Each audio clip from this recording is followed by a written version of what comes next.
నెల్లూరు జిల్లా సూలూరుపేట జాతీయ రహదారిపై త్రుటిలో తప్పిన ప్రమాదం.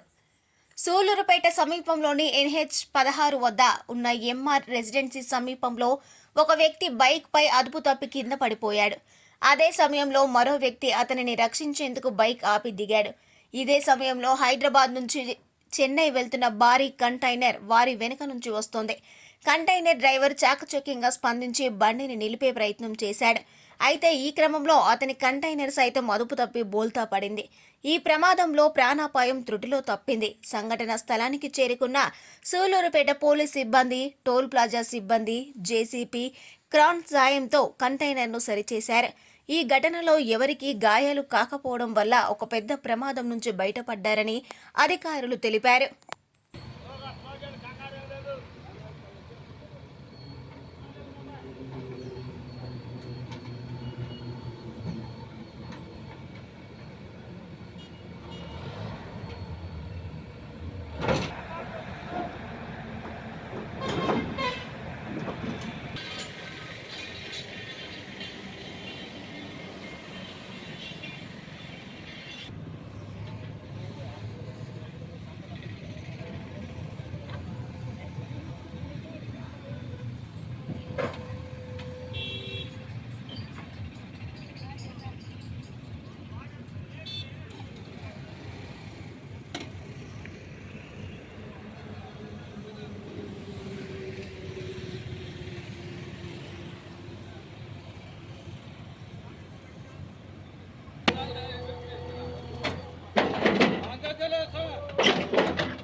మరిన్ని న్యూస్ అప్డేట్ కోసం A3 న్యూస్ ఛానల్ని సబ్స్క్రైబ్ చేసి బెల్ ఐకాన్ను ప్రెస్ చేయండి.